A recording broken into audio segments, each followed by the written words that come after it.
प्रभु Abraham को बुलाता है, कहता है यहाँ आओ, मैं तुम्हारा नाम बदलूंगा, अब से तुम अब्राहम नहीं होंगे, तुम अब्राहम होगे। क्यों? क्योंकि उसका अर्थ है बहुत सी जातियों का पिता, लेकिन उसकी एक संतान भी नहीं थी। कोई बात नहीं, इसलिए वो उसे अब्राहम कहता है। वो उसे अब्राहम इसलिए कहता है क्योंकि वो चाहता है कि वो बहुत सी जातियों का पिता हो जाए।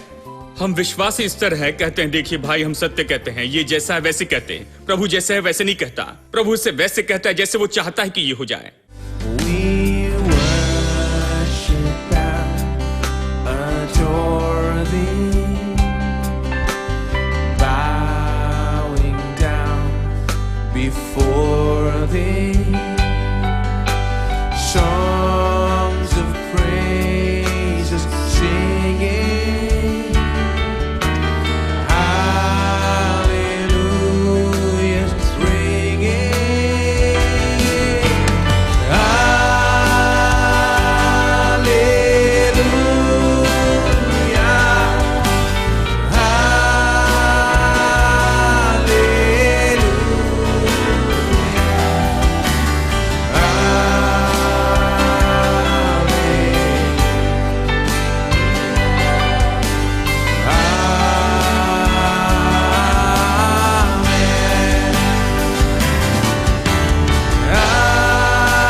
आज मैं एक और बार बताता हूं वारिस और संगी वारिस होने के बारे में। परमेश्वर के वारिस और मसीह के संगी वारिस। वचन 17 कहता है यदि संतान है तो वारिस भी, वरन परमेश्वर के वारिस और मसीह के संगी वारिस हैं। अब मैं आपको बता रहा हूं नया नियम इस बारे में है कि हम कौन हैं, हमारे पास क्या है और मसीह में और उसके द्वारा और हम क्या कर सकते। तो हम इस तरह के वाक्य नए नियम में देखते हैं कि हम परमेश्वर के वारिस और मसीह के संगी वारिस हैं। अद्भुत वाक्य है। जानते हैं मैं कई साल से विश्वासी हूं, मैं मसीह परिवार में जन्मा पला बढ़ा, लेकिन कभी इन बातों पर गौर नहीं किया। सबसे अच्छी तरह से उन्होंने बताया कि जब मैं मरूंगा और स्वर्ग में जाऊंगा तब वहां मेरे लिए एक विरासत रखी हुई है जो सच है, लेकिन पृथ्वी पर भी विरासत है जो मुझे पानी है और लेनी है, जिसके बारे में मैंने कभी नहीं सुना। मैंने पाया कि ये तब नहीं जब मैं मरूंगा तब मुझे कुछ मिलेगा। वो मरा, वो इसलिए मरा कि मुझे मिले पृथ्वी पर कुछ चीजें और साथ ही उसके साथ कुछ अनंत चीजें मिले। देखिए यही सत्य है। ये महान प्रकाशन है जो मैंने खोज के निकाला और इसने सच में मेरा जीवन बदल दिया। जब मैं विश्वास करने लगा कि संसार में कुछ है कि मैं इसे ले लूं परमेश्वर के लिए और मेरे लिए और उसका प्रभु के काम के लिए उपयोग करूं, तो मैं इस पर सिखा रहा हूं कुछ समय से। और हमने देखा कि कैसे परमेश्वर ने अब्राहम से प्रतिज्ञा की थी, अद्भुत प्रतिज्ञा जो रोमियो 4:13 में पाई जाती है और वचन 16 में यह कहता है कि परमेश्वर ने अब्राहम से प्रतिज्ञा की कि वो जगत का वारिस होगा।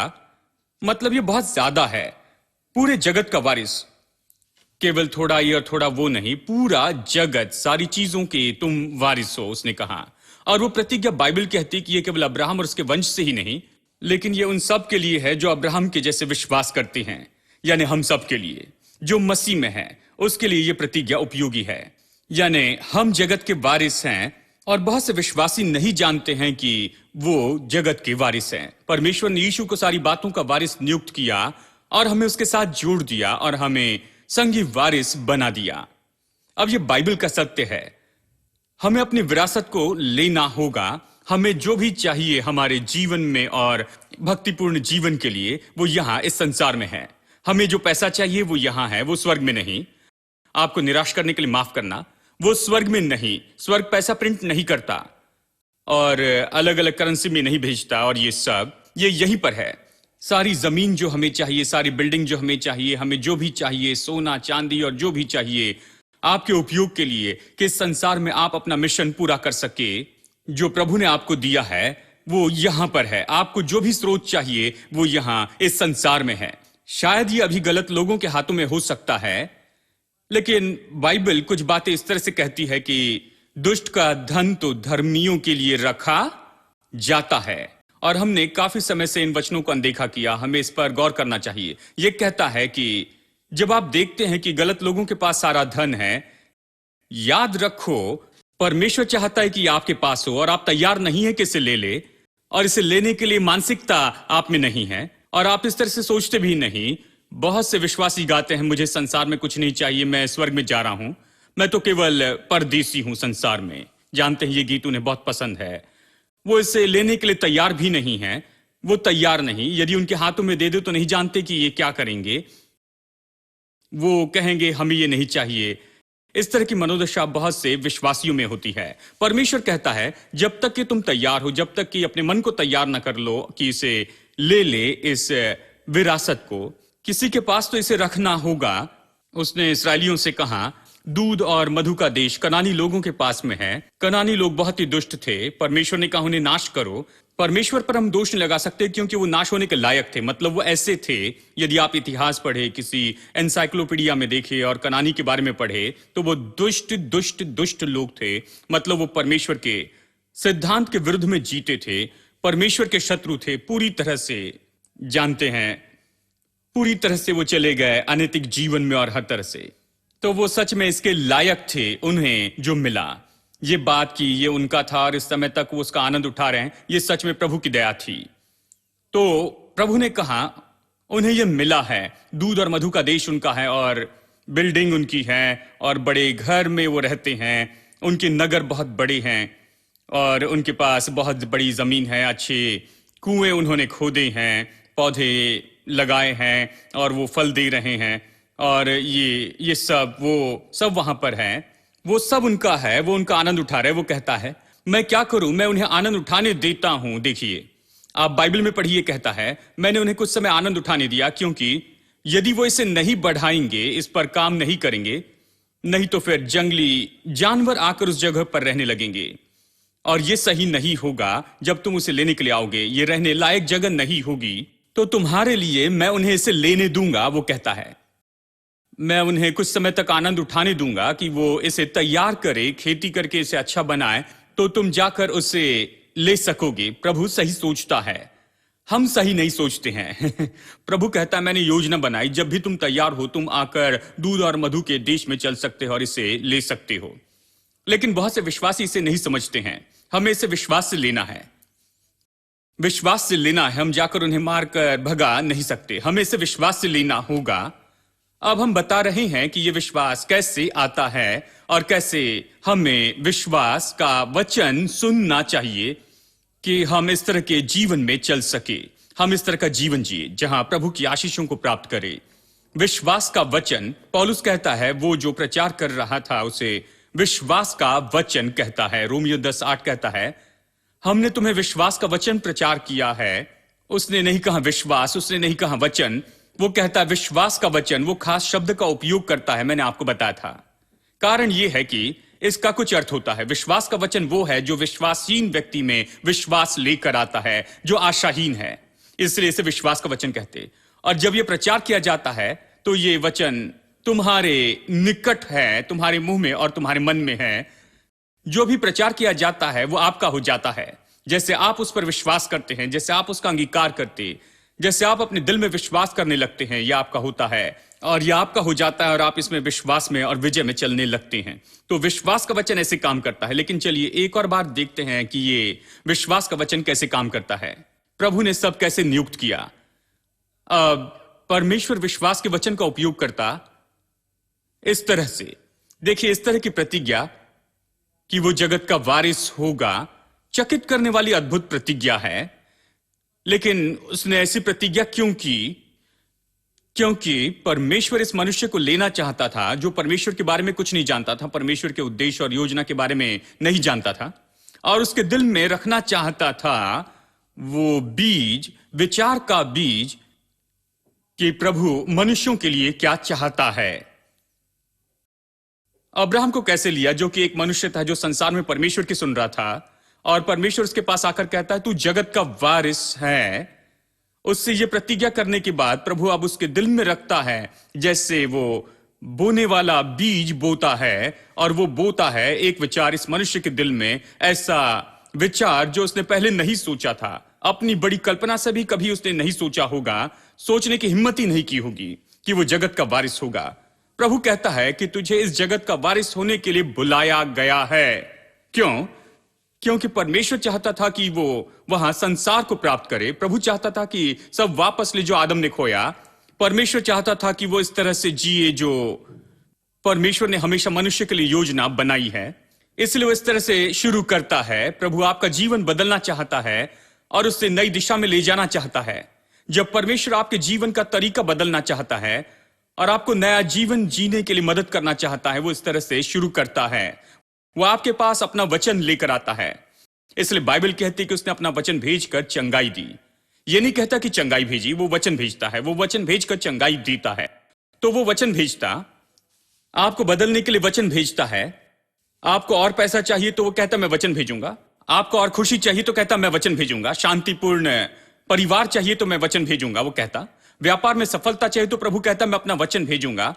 क्योंकि वचन ही वो बीज है जिसके द्वारा प्रभु काम करता, प्रभु राज्य ऐसे ही काम करता है। यानी प्रभु वचन भेजता है, वो इसे मनुष्य के दिल में रखता है। क्यों? क्योंकि वो चाहता है कि वो सच में जगत का वारिस हो। उसे कैसे जगत का वारिस बनाए, वो उसे लेकर ऐसे ही नहीं बना सकता है।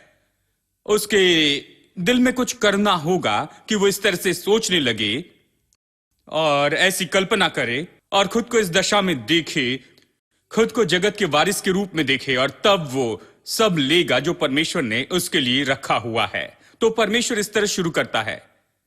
यानी प्रभु ने बीज बोया और उस बीज के कारण अद्भुत संभावनाएं आई।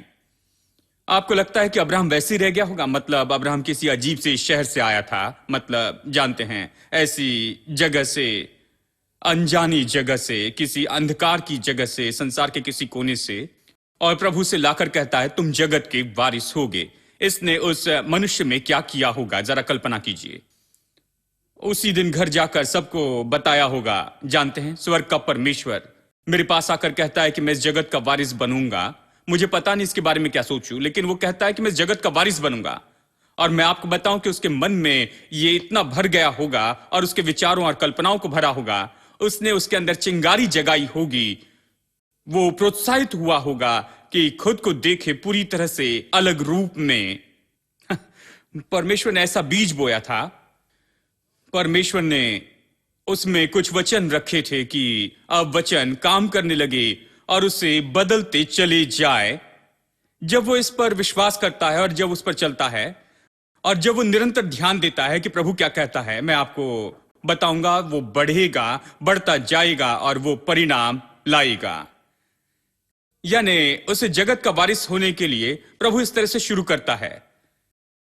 जानते हैं, वो ऐसे ही प्रकट नहीं होता है। वो उसे लेकर जगत का वारिस ऐसे ही नहीं बनाता। ये तो शुरू होता है आत्मिक क्षेत्र में, भीतरी भाग में। कुछ तो शांति से भीतर में होता है, बाहर से कुछ नहीं, लेकिन भीतर में कुछ हो रहा है। अब ये मनुष्य नए विचार सोचता है। उसने कहा मेरे प्रभु, प्रभु कहता मैं जगत का वारिस हूं। मुझे विश्वास नहीं होता कि मुझे इस तरह से बुलाया गया है। वो नए तरीके से सोचता है, उसकी कल्पनाएं अलग होती हैं, वो तो भीतर से प्रभावित होता है।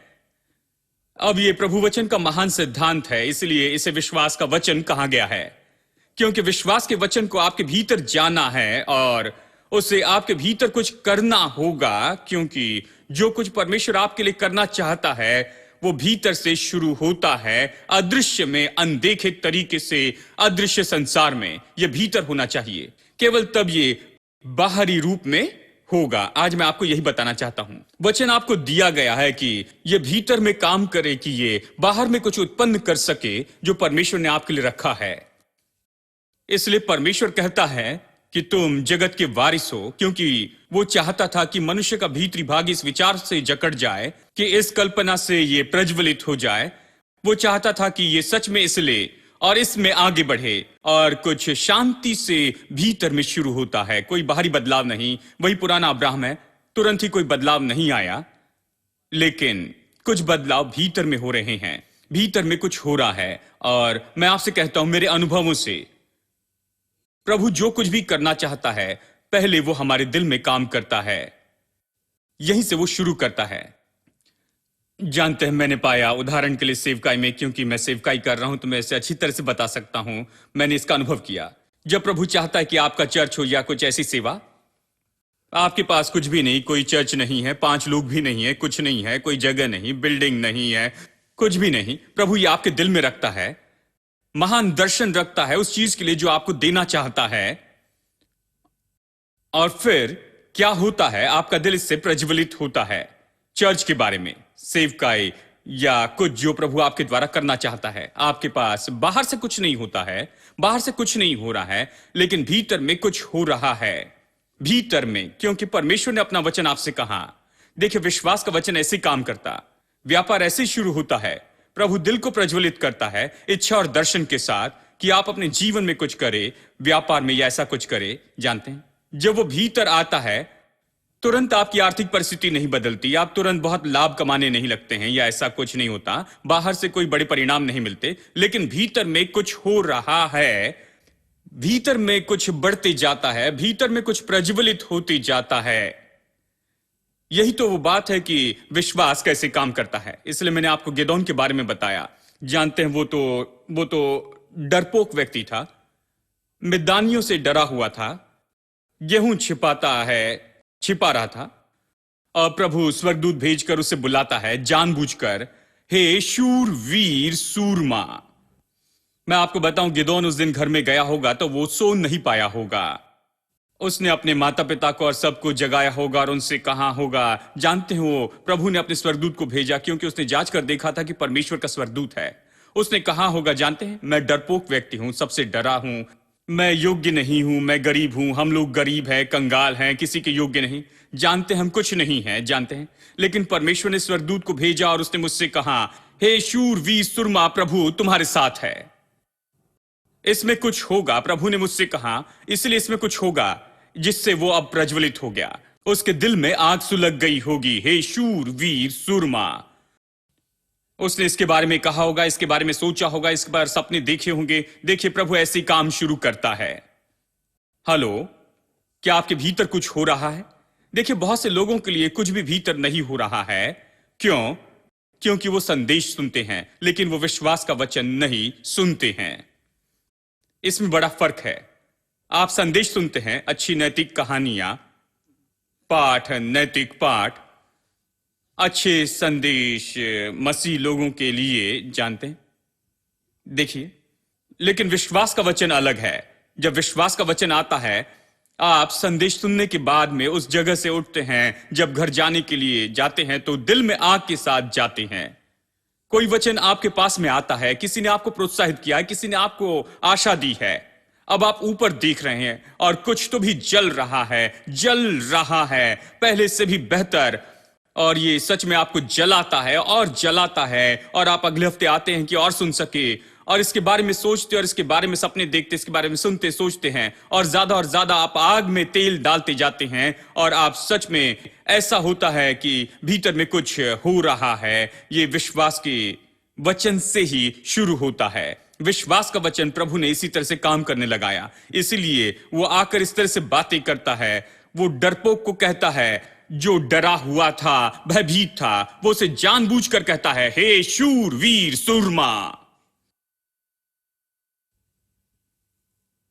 जानते हैं, बहुत से घरों में बच्चों ने कभी नहीं सुने अच्छे शब्द। जानते हैं, किसी ने बच्चों से नहीं कहा कि ये बुद्धिमान है।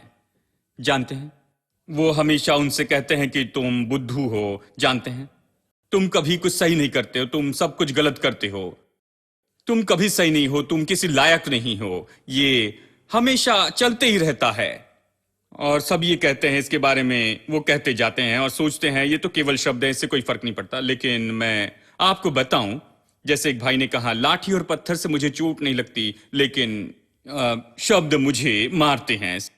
सच में शब्द लाठी और पत्थर से ज्यादा सामर्थी है। आप पत्थर फेंक सकते हैं और सच में कुछ नहीं होगा, लेकिन यदि आप ऐसे शब्द फेंके तो सच में उस व्यक्ति को मार सकते, उस व्यक्ति की आत्मा को कुचल सकते। बहुत से बच्चों की आत्मा ऐसे कुचली गई है क्योंकि ऐसे शब्दों का उपयोग हुआ है उनके आसपास के लोगों के द्वारा।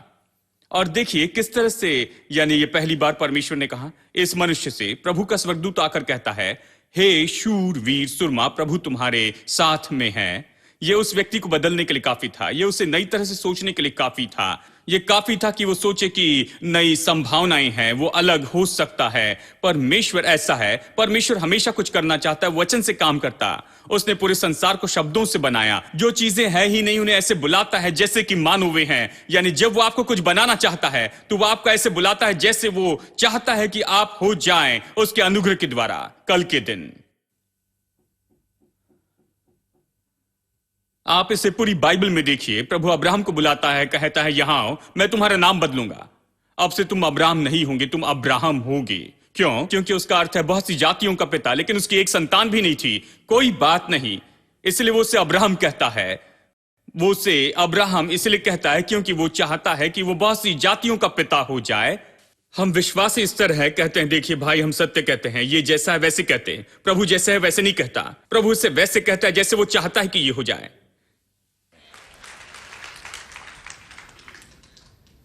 सच्चाई ये नहीं जो अभी आपके पास में है, सच्चाई तो यह है कि आप इसे कैसे चाहती हैं प्रभु के वचन के अनुसार। यदि कोई गरीब है और ये सब, ये सत्य नहीं, मैं सत्य कह रहा हूं भाई, मैं गरीब हूं, गरीबों का गरीब हूं, गरीब ही मुझे गरीब कहते हैं। जानते हैं, क्योंकि वो सच है, वो सच नहीं, सत्य तो ये है। प्रभु कहता है कि आप उसकी संतान हैं, आप उसके वारिस हैं। प्रभु कहता है कि आप उसके साथ संगी वारिस हैं। ये सत्य है। God is the strength of my heart. God is the strength of my heart. God is the strength of my heart and my portion forever.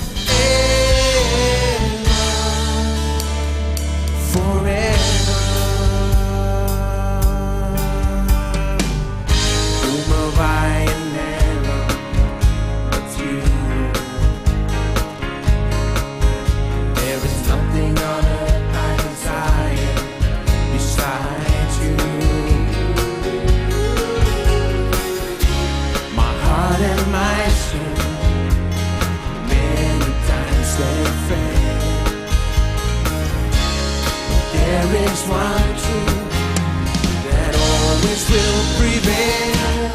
God is the strength of my heart.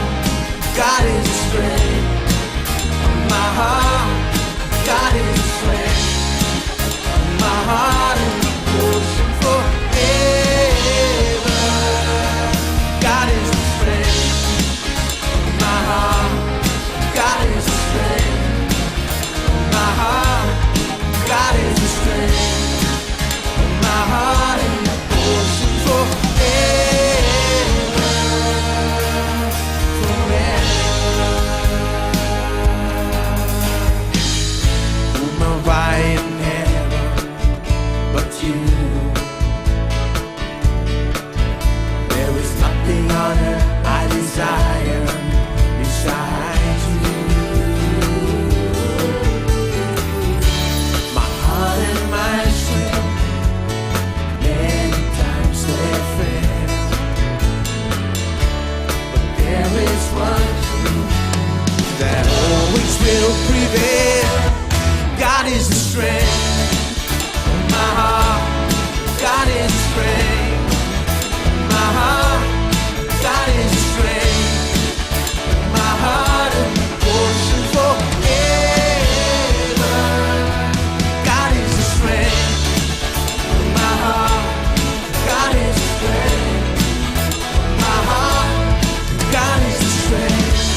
of my heart and my portion forever.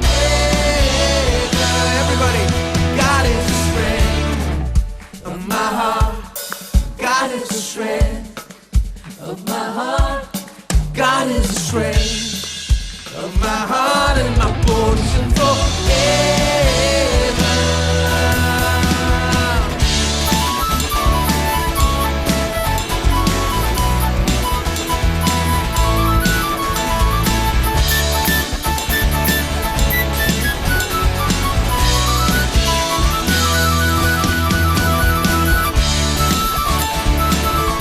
Just continue praising God.